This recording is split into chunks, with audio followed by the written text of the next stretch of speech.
안녕하세요. 저는 대전에서 목회하고 있는 꿈있는교회 전남식 목사입니다. 아이교회 성도 여러분과 함께 영상을 통해서 말씀을 나누게 되어서 또 감사를 드리고요. 좀 어색하겠지만 오늘 이번을 계기로 해서 또 서로 계속적인 교제나 또 왕래가 있었으면 좋겠다라는 생각을 하게 되었습니다. 저는 이제 꿈있는교회 목사이면서 동시에 또 아이교회가 소속되어 있는 느헤미야 교회협의회의 상임 대표입니다. 제가 특별한 능력이 있어서 상임 대표를 맡은 건 아니고요. 어쨌든 나름 새로운 교회, 하나님 나라 운동, 또 한국 교회 재구성 이런 것들을 이제 마음에 품고 뜻을 같이 한 여러 목회자들이 함께 모여서 교회 협의회를 구성하게 되었고, 그 일에 또 이렇게 함께 제가 또 중심에 서서 섬길 수 있어서 또 저에게는 또 무한한 또 영광이 아닐까 싶습니다. 여러분께서 믿기 어려우시겠지만 제가 또 영화에 출연한 전력이 있습니다. 제가 영국에서 유학 생활을 할 때 우연히 길거리 캐스팅이 되어서 007 다이 어나더 데이의 전반부 인트로 부분에 보석 감정사로 나왔다가 장렬하게 전사하는 그러한 장면입니다. 그 영화를 찍고 나서 이제 그 이후에 이제 해리포터에도 출연해달라는 요청을 받았지만 제가 이제 30대 초반에 신참 목사였고 그리고 정말 순수했기 때문에 제가 개인의 영달을 뒤로하고 오로지 공부와 또 목회에 전념해야 되겠다라는 마음으로 해리포터 출연을 단호하게 거절했었는데 지금 굉장히 많이 후회하고 있죠. 농담이었습니다. 어쨌든 저에 대해서 잘 모르시는 것이 분명하기 때문에 제가 혼자서 카메라를 응시하고 이렇게 주절주절 설교하는 것이 굉장히 어색해서 그냥 드린 말씀이었고요. 어쨌든 좋은 교회, 아이교회에서 함께 이렇게 말씀을 나눌 수 있어서 저한테는 또 큰 감사의 또 내용이 아닐까 싶습니다. 오늘 여러분과 함께 나눌 말씀은 창세기 37장 30절 그리고 45장 22절부터 24절까지입니다. 제가 읽어보도록 하겠습니다. 창세기 37장 30절부터 읽겠습니다. 아우들에게로 되돌아와서 이르되 아이가 없도다. 나는 어디로 갈까? 45장 22절부터 24절까지도 읽도록 하겠습니다. 또 그들에게 다 각기 옷 한 벌씩을 주되 베냐민에게는 은 300과 옷 5벌을 주고 그가 또 이와 같이 그 아버지에게 보내되 순낙이 10필에 애굽의 아름다운 물품을 실리고 암낙이 10필에는 아버지에게 길에서 드릴 곡식과 떡과 양식을 실리고 이 형들을 돌려보내며 그들에게 이르되 당신들은 길에서 다투지 말라 하였더라. 오늘 여러분과 함께 나눌 말씀의 주 내용은 요셉 이야기입니다. 저는 요셉 이야기를 통해서 이제 혐오와 차별, 배제 이런 것들이 난무하는 이 한국 교회 안에서 하나님 나라를 꿈꾸면서 살아가는 우리 그리스도인의 삶은 어떠해야 하는지, 우리 아이교회는 어떤 교회가 되어야 할지에 대해서 함께 잠깐 말씀을 생각해 보려고 합니다.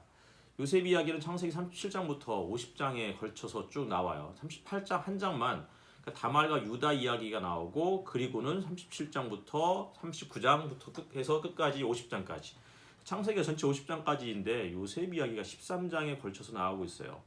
그러니까 아브라함이 총 12장에 걸쳐서 등장하고 있는 것과 맞먹는, 아니 아브라함보다 더 많이 나오는 거죠. 다시 말하면 창세기에서 아브라함, 이삭, 야곱 그들과 견주어서 전혀 뒤지지 않는 사람이 요셉이라는 것입니다.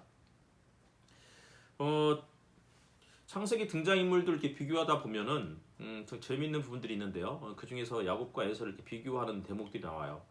근데 이제 에서를 이제 이야기할 때 에서는 가나안 여인들과 결혼을 해서 가나안 땅이 아닌 세일 산지에서 정착했다라고 이야기하고 있고 반면에 야곱은 하란, 밧단 아람에서 그 결혼을 해가지고 그리고는 가나안 땅으로 이주해 오죠.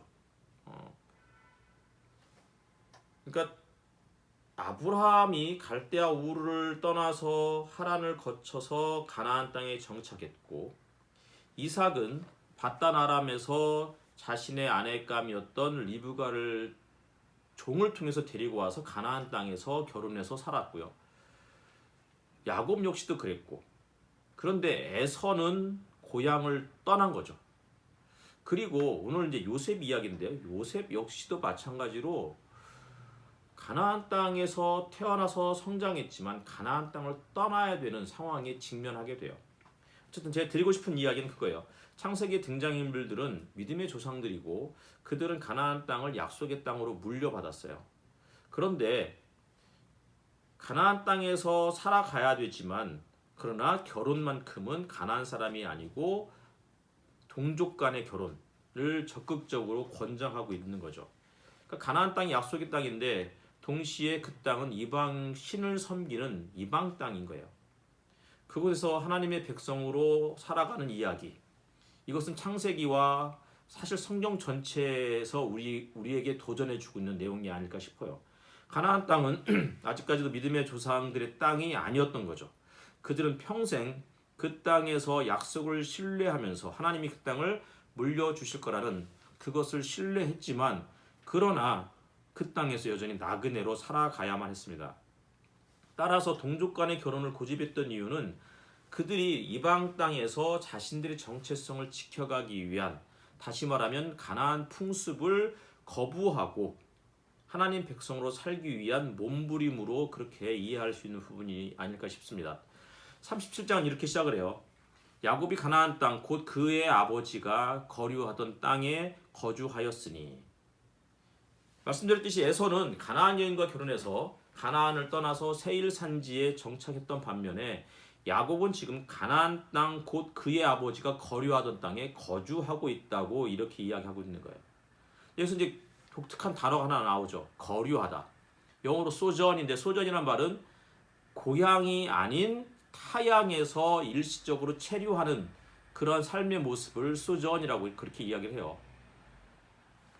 히브리어로는 이제 그거를 가지고 이제 나중에 게르 이런 말을 쓰는데 모세가 아들을 낳고 그의 이름은 게르솜이라고 이름을 짓죠. 나그네 되었다라는 뜻이에요. 어쨌든 나그네 삶을 살아가는 타향살이, 나그네살이 이것이 바로 하나님 나라 백성의 모습인 거예요. 근데 이제 2절에 보면은 굉장히 어색한 부분이 등장을 해요. 2절은 야곱의 족보는 이러하니라. 그러면 우리는 어떻게 기대하겠어요? 야곱이 누구를 낳고 또 그가 또 누구를 낳고 이렇게 나올 줄 알았는데 야곱의 족보는 이러하니라. 그래놓고는 야곱의 족보는 나오지 않고 요셉이 17세의 소년으로서 라는 이 문장이 나오는 거예요. 굉장히 어색한 부분이죠. 어쨌든 요셉이 무대 중앙에 이렇게 등장하게 돼요. 아이교회 성도님들은 나름 해운대, 광안리 이런 바다를 늘 보시면서 살아가신 분들이니까 아마 바다와 같은 마음으로 뭔가 좀 어색한 이 성경 본문을 그래도 넓은 마음으로 이해해 주실 거라고 믿고요. 근데 왜 여기에서 요셉의 나이를 밝히고 있을까요? 왜 17살이라고 하고 있을까? 전통적으로 이스라엘은 13세가 되면 성인식을 치르고 그리고 18세가 되면 보통은 결혼을 하고 독립적으로 결혼할 수 있어요. 그리고는 부모로부터 이제 독립을 하게 되는 거죠. 다시 말하면 요셉의 17살 나이는 어리지 않은 나이라는 거예요. 어느 정도 사리 분별이 가능한 나이죠. 그런데 왜 이렇게 어느 정도 사리 분별이 가능한 요셉이 어떤 행동을 하고 있는지를 보여주는 게 2절 하반절인 거예요. 2절 전반부에서는 야곱의 족보는 이러하다. 그리고 요셉이 17살 때 이렇게 해놓고서는 하반부에 가서 뭐라고 하느냐면 여기서 그는 요셉이죠. 그들의 잘못을 아버지에게 말하더라. 그러니까 요셉이 형들의 잘못을 아버지에게 고자질했다는 뜻이에요. 이 고자질했다라는 이 단어에는 기본적으로 감시하다라는 그런 뜻이 포함되어 있고 때로는 없던 일도 만들어서 보고한다는 일종의 가짜 뉴스를 퍼뜨리는 그런 일들을 요셉이 했다는 거예요. 그렇게 해석하는 사람이 이제 고든 웨남이라는 구약학자가 그렇게 해석하고 있는데요. 어쨌든 아버지 야곱은 요셉의 그런 이야기를 듣고 형들 어떻게 했겠어요? 더 미워했겠죠. 반면에 야곱은 요셉에게만 채색 옷을 지어서 입혀주었어요.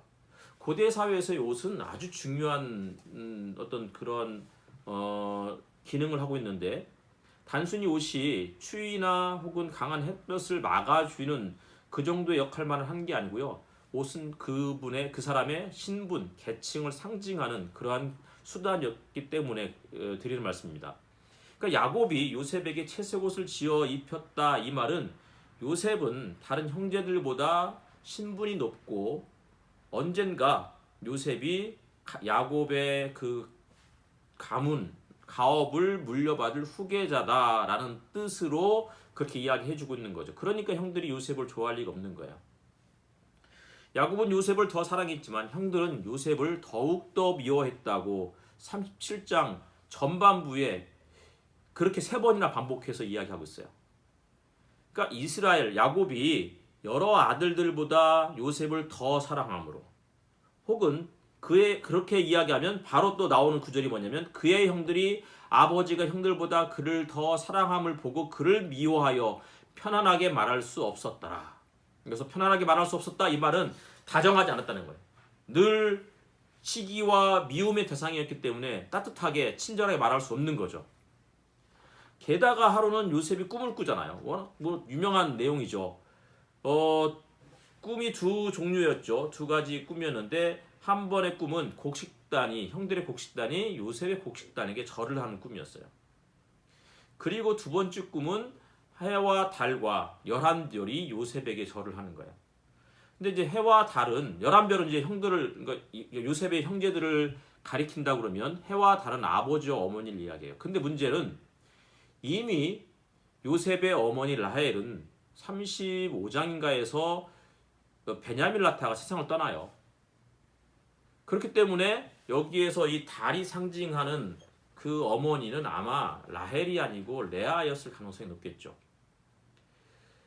평소에도 야곱이 라헬보다 레아보다 라헬을 더 사랑했고 그리고 평소에도 야곱이 형들보다 요셉을 더 사랑했는데 꿈까지 나타나가지고는 그 꿈이 자기의 어머니 늘 라헬보다 차별받았던 그 어머니가 요셉에게 절을 한다? 이 말을 들었던 레아의 아들들은 굉장히 화가 많이 났을 것 같아요. 그러니까 꼭 그런 꿈을 꾸었다고 얘기를 해야 되나? 그렇지 않아도 되죠. 꿈을 꾼 것은 사실일지 몰라도 조금 더 생각해보고 나중에 눈치 보고 이야기를 해도 되는데 굳이 거기서 이야기를 했다가 매를 버는 꼴이 되고 말았습니다. 우리가 잘 알고 있듯이 요셉에 대한 미움은 결국에는 폭력을 넘어서서 살인으로 이어질 뻔하죠. 요셉이 야곱의 지시대로 형들과 양떼들이 잘 있는지 확인하기 위해서 헤브론을 떠나서 세겜을 거쳐 도단까지 이르게 돼요. 꽤 먼 거리죠. 근데 요셉이 다가오는 것을 보고 형들이 그를 알아보고는 죽이기로 꾀했다라고 18절에 이야기하고 있어요. 그들이 요셉을 보자마자 잡아서 채색 옷을 벗기고는 구덩이에 집어 던져버렸어요. 요 상황에서 바로 직전에 르우벤이 죽이지는 말자. 그래서 구덩이에 던진 그 정도에서 머물렀던 거죠. 어쨌든 요셉이 구덩이에 들어가 있을 어느 시점에 르우벤이 잠시 자리를 떠났다가 돌아왔는데 그 틈에 요셉은 이집트로 향하는 이스마엘 상인들에게 노예로 팔리게 돼요. 그리고 나중에 돌아왔던 르우벤이 구덩이를 보고서 했던 말이 우리가 읽었던 30절이에요. 아이가 없도다. 영어로는 The boy is not there. 여기 없다. 거기 없구나. 이런 얘기죠. 사라진 거예요. 누군가의 빈자리. 이거는 시간과 만남의 질에 따라 달라질 수밖에 없지만 정말 사랑했던 사람, 그 사람이 갑자기 우리 곁을 떠나게 될 때 그 빈자리는 큰 어떤 공허함, 상실감 이런 것으로 다가올 수밖에 없는 거예요. 요셉과 형들은 17년을 함께 살았습니다. 그러다가 때로는 미워질 때도 있었지만 때로는 또 좋은 관계로 서로 막 아껴주었던 때도 있었을 거라고요. 그런데 어느 날 아버지가 요셉만을 더 사랑하고 채색 옷을 지어 입혀주고 요셉이 꿈을 꾼 것을 이야기해주는 순간 욱하는 마음에 형들이 요셉을 죽이려고 했고 다행히 죽이지는 않았지만 어쨌든 그를 이집트 노예로 팔아버리는 지경까지 이르게 되었던 것이죠. 그리고 어느 정도 시간이 흐르면서 요셉에 대한, 그리고 요셉을 특별히 사랑한 아버지 야곱에 대한 미안한 마음, 죄책감 이런 것들이 들지 않았을까.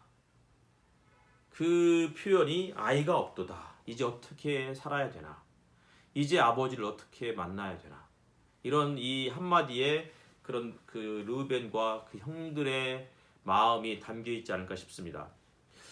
요즘 코로나 시기를 이렇게 살아가다 보면 아이가 없도다.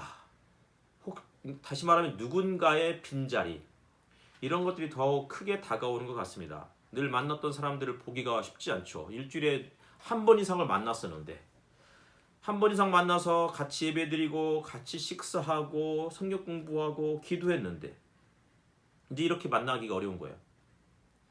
코로나로 인해서 온라인으로 예배를 전환한 게 벌써 6개월이 흘렀어요. 처음에 온라인으로 예배를 드릴 때에는 우리 교인들이 그렇게 이야기하더라고요. 아유, 한 달 정도 지나고 나니까 목사님 공동체가 너무 그리워요. 공동체의 소중함을 너무나 절실하게 깨닫고 있어요. 이렇게 이야기했어요. 그런데 벌써 이제 5개월, 6개월이 지나고 나니까 뭐라고 그래요? 그냥 무덤덤해지고 있는 거죠. 이제 코로나도 많이 잠잠해지고 있으니까 다시 모일까요? 그랬더니 아유 뭐 굳이 꼭 모여야 됩니까? 이렇게 말하시는 분들도 있더라고요. 어쨌든 우리 교회 상황이 그렇다는 거예요. 예전에는 한 주라도 안 보면 아쉬웠는데 이제는 6개월을 안 봐도 무덤덤해지는 거죠. 아이교회는 어떤지 모르겠지만 적어도 제가 섬기고 있는 꿈 있는 교회에서는 우리 교인들이 이제 점차적으로 모이는 것에 대한 뭐 불편함 혹은 귀찮음 뭐 이런 것들이 생기는 것 같다는 생각을 하게 돼요.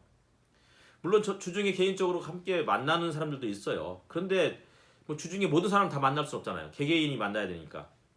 그래서 온라인으로 영상으로 목사 얼굴을 보고 설교를 하고, 그래서 그것을 설교를 들으면 그것으로 교회의 역할을 다했다 라고 생각을 하게 되니까 정말 그게 교회인가 싶은 거죠.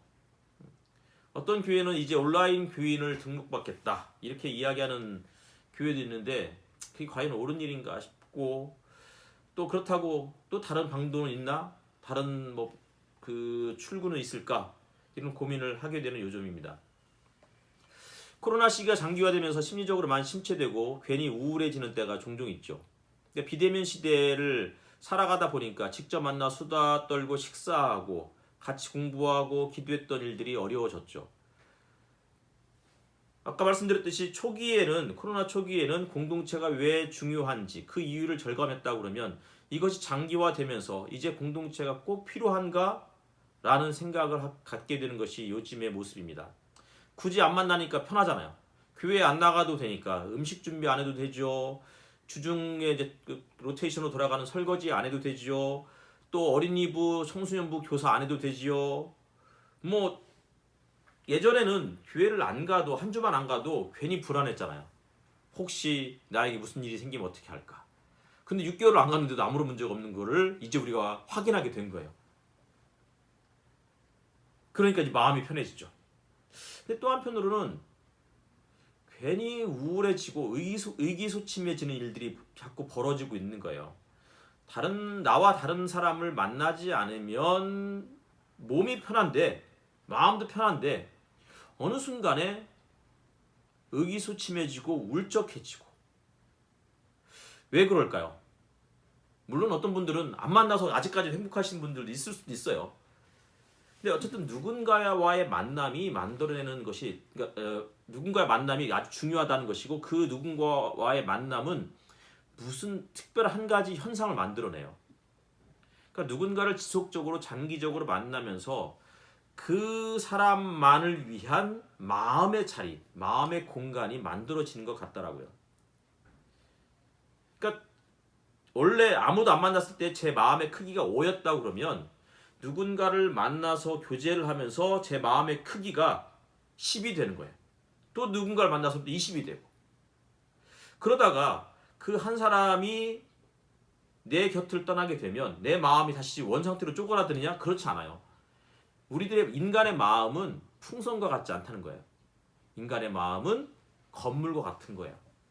그래서 누군가를 위한 마음의 빈 공간을 만들어 놓고 그를 그 안에서 이제 함께 지내면서 그만을 위한 자리를 만들었었는데 어느덧 시간이 지나고 그 사람이 떠나면 그 공간은 여전히 비어 있는 거예요. 시간이 지나면서 먼지도 쌓이고 때로 거미줄도 치고 그리고 균열이 가긴 하지만 그러나 그 자리는 사라지지 않는 것이죠. 제가 컴퓨터를 잘 모르지만 컴퓨터도 그렇다고 그러더라고요. 무언가를 저장해 놓으면 그 저장했다가 그것을 지워도 여전히 그 공간은 그 사라지는 것이 아니다. 뭐 이런 얘기 이해하셨는지 잘 모르겠습니다. 어쨌든 제가 20대에 읽었던 시 한 편이 있는데요. 썩지 않는 슬픔이라는 김영석 시인의 시입니다. 한번 읽어보도록 하겠습니다. 썩지 않는 슬픔. 멍들거나 피 흘리는 아픔은 이내 작은 걸음이 되어 단단한 삶의 옹이를 만들지만 슬픔은 결코 썩지 않는다. 고향집 뒤란 살구나무 밑에 썩지 않고 묻혀있던 돌아가신 어머니의 흰 고무신처럼 그것은 어두운 밤 어느 구석에 초승달로 걸려 오래오래 흐린 빛을 뿌린다. 김영석 시인은 슬픔, 더더군다나 깊은 슬픔은 썩지 않는다라고 이야기하고 있습니다. 다만 이런 슬픔은 마음 어딘가에 깊이 묻혀있을 뿐인 거예요. 그러다가 마냥 행복이 겨워서 웃다가 갑작스럽게 그 웃음 사이로 내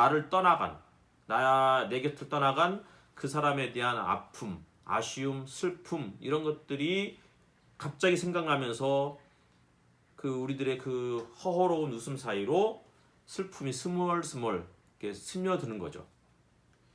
그러니까 법정 스님이 했던 표현을 빌리자면 허허로운 나그네의 우수가 옆구리를 이렇게 그 치고 흘러 들어오는 그러한 때가 사랑하는 사람이 아끼던 사람이 우리 곁을 떠날 때가 아닐까 싶은 거죠. 어쨌든 살아간다는 것은 각종 헤어짐을 경험하면서 살아가는 것이고 그러면서 누군가의 빈자리, 그 누군가를 위한 마음의 빈자리 이런 것들을 계속 하나씩 만들어 가는 것이 아닐까 싶은 거예요. 세상에는 익숙해지지 않는 일들이 없어요. 아무리 어려운 일이라고 하더라도 몇 달을 하다 보면 어느 순간 적응이 돼요. 그런데 익숙해지지 않는 한 가지가 있다고 그러면 그것은 사랑하는 사람과 헤어지는 것, 사랑하는 사람을 떠나보내는 것, 만나고 싶어도 만날 수 없는 것. 그런 것이 아닐까 싶습니다. 그런데 그런 빈자리를 관리하지 못해서 마음의 어느 구석진 방 창가에 마치 초승달이 흐린 빛을 뿌리면서 스며들고 있는 것처럼 이제 누군가를 떠나보낸 우리들의 마음 혹은 누군가의 마음에도 점차 흐린 빛으로 그렇게 남아있겠죠. 르우벤이 처음 요셉이 구덩이에서 없어졌을 때 아이가 없도다 탄식했지만 차츰 시간이 흐르면서 아마 요셉의 부재에 적응하면서 지냈을 거예요. 몇 년이 흘렀느냐면 20년이 흘렀어요. 요셉이 17세에 이집트 종으로 팔려갔고 30살에 이집트의 총리가 되고 7년의 대풍년이 이어졌고 그리고 그 이후에 흉년이 시작할 그 즈음에 요셉과 형들이 만나기 때문에 대략 20년이 흐른 거죠. 가나안 땅에 흉년이 찾아왔을 때 이집트의 식량을 구하러 갔던 형들이 그곳에서 첩자라는 누명 쓰고 감옥에 갇히게 돼요. 그 순간에 20년 전에 자신들이 요셉에게 했던 잘못된 일 그런 것들을 떠올리면서 그때 우리가 요셉에게 이러한 잘못을 했기 때문에 이런 대가를 치르는구나 라고 생각하고 대화를 나누는 장면들이 나와요. 결국 형들은 자신들이 첩자가 아님을 증명하기 위해서 고향 땅에 두고 왔던 베냐민을 데리고 와야 했고 그리고는 다시 이제 베냐민하고 함께 내려왔을 때 요셉이 베냐민과 형들에게 음식을 차려주는 장면이 이어져요. 그래서 재미있는 장면이 있는데요. 요셉이 함께 형들에게 음식을 차려주지만 물론 아직까지 요셉과 형들은 요셉을 알아보지 못해요. 근데 음식은 따로 먹어요. 왜냐하면 이집트 사람들은 히브리 사람들을 혐오했기 때문에, 다시 말하면 히브리 사람들을 그들과 함께 식사를 하면 부정을 탄다라고 생각했기 때문에 식탁을 따로따로 하는 거예요. 그리고 형들에게 음식을 주고 베냐민에게는 5배의 음식을 더 주죠. 히브리라는 용어가 있는데 이 히브리라는 말은 기본적으로 혐오 발언이에요. 혐오 용어죠. 고향 땅을 떠나서 정처 없이 떠돌아다니는 나그네, 그런 의미에서의 히브리라는 말이 사용되고 있었거든요. 어쨌든 이집트 사람들은 히브리 사람들을 혐오했어요. 왜 혐오했을까요? 고대 사회에서는 나그네들이 어디서 왔는지 잘 모르고 그들이 오면서 어떤 전염병균을 가지고 왔는지를 모르기 때문에 적어도 그런 사람들을 멀리해야 됐던 상황이었던 거죠. 아무튼 요셉은 베냐민에게 5배 이상의 음식을 더 잘 대접해 주었어요.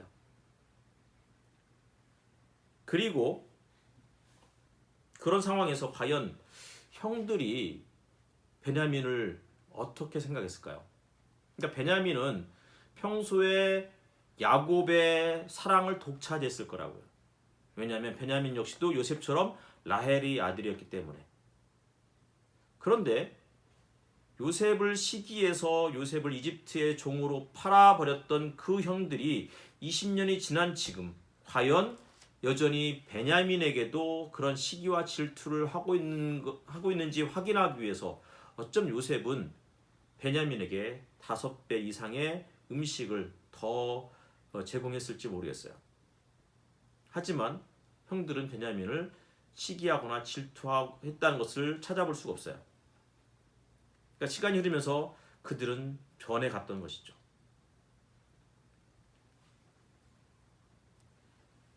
요셉은 또다시 형제들을 궁지에 몰아넣습니다. 이번에는 베냐민의 식량 자루에 요셉의 은잔을 숨겨두었고 베냐민을 도둑으로 몰았습니다. 형들은 그럴 리가 없다고, 만약에 은잔이 나오면 자신들이 요셉이 종이 되겠다고 이야기해요. 그런데 우리가 잘 알고 있듯이 베냐민의 자루에서 은잔이 발견되죠. 그때 형들의 반응이 어땠죠? 봐라, 베냐민, 우리가 평소에 너를 그렇게 미워했는데 네가 딱 걸렸구나, 잘됐다, 이렇게 생각하지 않고 베냐민의 잔에서 은잔이 발견되자 형들이 애통해하면서 한탄하면서 자기들이 요셉의 혹은 바로의 종이 되겠다고 그렇게 이야기해요. 그러면서 베냐민을 돌려보내고 자신을 감옥에다 가둬달라고, 종으로 삼아달라고 했던 사람이 유다였어요. 그리고는 유다의 긴 대사가 이어지고 맨 마지막 부분에 가서 저 아이 대신에 소인을 주인의 종으로 삼아 주십시오, 이렇게 이야기를 하죠. 드리고 싶은 이야기는 그건 거예요. 형들과 요셉이 서로 미워하고 시기하고 감시하고 거짓으로 고자질하고 이런 일들이 있었지만 이집트에서의 기나긴 20년이라는 긴 세월 동안 요셉은 살아가면서 하나님이 함께 하심을 경험했고, 하나님이 함께 하시는 삶의 모습을 보니까 나와 다른 사람, 때로는 그 사람이 형들이었든 그들이 이집트 사람이었든 누구든 그들을 환대하고 그들을 최선을 다해서 품어주는 것, 그것이 하나님의 뜻이 아니었을까, 요셉이 그것을 배웠을 것 같아요. 다시 말하면 17살 이전까지 가나안 땅에서 살고 있었을 때 하나님이 요셉에게 나타났다는 말은 없어요. 그런데 요셉이 이집트를 끌려와서 바로 처음엔 보디발의 종이 되고 그리고 감옥에 갇혔을 때 하나님이 요셉과 함께 하셨다라는 말이 등장하고 있어요. 그러니까 결국 그런 이야기를 하고 싶은 거예요.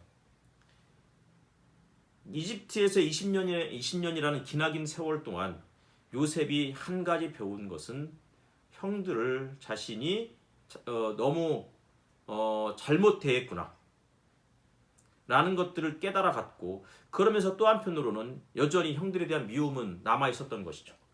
그러다가 형들을 만났고 형들에게 여러 가지 테스트를 통해서 형들이 과연 지금도 요셉처럼 베냐민도 미워하고 있는 것은 아닌지, 이런 것들을 확인하면서 점차적으로 그들이 변화되었던 것을 확인했을 때 요셉이 형들에게 다가가서 이제 선물을 주는 장면이 45장의 내용이었어요.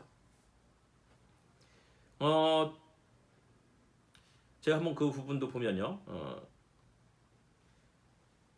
이제 요셉이 자신의 신분, 자신이 이집트 총리이자 요셉이라는 사실을 밝힌 다음에 형들을 이제 야곱에게로 돌려보내서 야곱을 모시고 아버지를 모시고 이집트로 내려와라 라고 할 때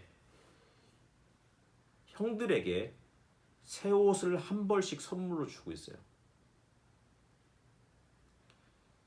처음 요셉이 17살 때 형들은 요셉의 채색 옷 때문에 요셉을 미워했고 그리고 그것 때문에 요셉을 이집트 총으로 팔아버렸다고요. 형들은 요셉처럼 좋은 옷 한 벌 소유하고 그 옷을 입으면서 나름 괜찮은 사람으로 살고 싶었는데 그런데 그렇게 하지 못했던 것에 대한 어떤 아쉬움 혹은 아버지에 대한 원망 이런 것들이 있었을 것 같아요. 그리고 20년이라는 세월이 지난 다음에 지금 요셉은 형들에게 자신의 채색 옷을 20년 전에 억지로 벗기고 그를 구덩이에 집어넣고 이집트에 팔아버렸던 그 형들에게 이제 옷을 한 벌씩을 나눠주면서 이제 관계를 회복하고 있는 것이죠. 물론 베냐민에게는 5벌의 옷을 주고 베냐민에게만 또 은 300세겔을 주는 장면이 나오긴 하지만 어쨌든 요셉도 변했고 요셉의 형들도 변했던 것을 성경이 보여주고 있는 것이죠. 신앙은 이처럼 회심의 기나긴 여정이에요. 20년 전에 예수를 믿었다고 그래서 우리들의 삶이 거기서 끝이 아니고 우리 흔히 말하는 성화의 과정을 거쳐 가야 되는 것이죠. 평생을 거쳐서 지속적으로 점차적으로 변화해 가는 것, 그것이 신앙이고 그것이 회심이죠. 요셉이 17살에 형들과의 갈등이 폭발해서 이집트 종으로 팔려왔고 30살에 총리가 되고 7년의 대풍년의 기간이 지나고 흉년이 찾아왔을 때 형들과 만났죠. 다시 말하면 형들과의 20년의 그 수건이 그 오래된 원한의 감정이 이집트의 종으로 팔려온 이후에 요셉은 하나님과 함께 하심을 경험하면서 그는 점차적으로 형들을 용서했고 형들의 입장에서 형들을 이해하기 시작했던 것 같습니다. 누군가를 이해하고 용서하고 때로는 용서를 구하는 것, 그것이 신앙에 있어서 가장 중요한 덕목이 아닐까 싶습니다. 요즘 코로나 때문에 한국교회가 처음에는 중국 사람들을 혐오했고 그리고 더 나아가서는 대구 사람들을 혐오했고 신천지를 혐오했고 그리고 최근 들어서는 차별금지법 때문에 성소수자들을 혐오하고 우리가 언제까지 교회가 이렇게 혐오하는 그 시간들을 보내야 될지 잘 모르겠습니다. 정말 중요한 것은 정말 하나님이 우리와 함께 하신다 그러면 나와 다른 사람, 평소에 나를 미워했고 나를 이집트의 종으로 팔아버린 형들에게조차도 요셉은 그들에게 새 옷을 한 벌씩 나눠주면서 신분을 회복시켰던 것처럼 우리 교회가 그런 마음으로 우리들의 이웃에게 교회 밖에 있는 사람들을 환대하고 환영해 주었으면 좋겠다라는 생각을 하게 되었습니다. 고린도서 5장 17절에도 이런 말씀 있죠. 그런즉 누구든지 그리스도 예수 안에 있으면 새로운 피조물이라. 이전 것은 지나갔으니 보라 새 것이 되었도다. 그리스도 안에 있으면 새로운 피조물인 거예요. 이전 것이 뭐예요? 고린도 교회에서 사도 바울이 하고 싶었던 여러 이야기들 중에 하나가 무엇이었느냐면 너희는 원래 아무것도 아닌 존재들이었다는 거예요. 약한 자들이었고 아무것도 아닌 존재들이었는데 하나님이 너희들을 약한 자들을 강하게 세워주셨고 아무것도 아닌 자들을 존귀히 여겼듯이 너희들도 아무것도 아닌 그러한 사람들을 존귀히 따뜻하게 그렇게 맞이해 주라. 그것이 새로운 피조물의 삶의 특징인 거죠. 바로 고린도서 5장 17절 이후에 등장하는 그 나오는 구절이 그런 거죠. 화해의 대사. 그리스도인은 결국은 화해의 대사. 우리 스스로를 내어줌으로 누군가를 위해서 마음의 자리를 내어줌으로 누군가를 위해서 교회의 빈자리를 내어줌으로 그들이 하나님과 화해할 수 있도록 다리 역할을 하는 사람들. 그것이 그리스도인의 삶의 모습이 아닐까 싶습니다. 사랑하는 아이교회 성도 여러분, 부산 지역에서도 다른 교회들이 혐오와 배제의 발언들을 난무하는 이 상황에서 아이교회는 요셉처럼 자신을 미워했던 사람들에게 새 옷을 마련해주고 선물로 줄 수 있는, 다시 말하면 관계를 회복할 수 있는, 그리고 새로운 피조물로서 화해의 대사로 살아가는 성도들이 되었으면 좋겠습니다. 기도하겠습니다. 하나님 감사합니다. 아버지 하나님, 오늘 아이교회 성도들과 이렇게 영상을 통해서 말씀을 나누었습니다. 제대로 전달하지 못해서 아쉬움이 있지만 아버지 하나님, 한 가지 분명히 기억해야 할 사실은 우리가 하나님께서 우리를 새로운 피조물로 화해의 대사로 부르셨다는 사실을 기억하게 해주시고, 부산 지역에서 아이교회가 하나님 나라를 세상과 이어주는 다리가 되는 교회 되게 하여 주시옵소서. 예수님 이름으로 기도하옵나이다. 아멘.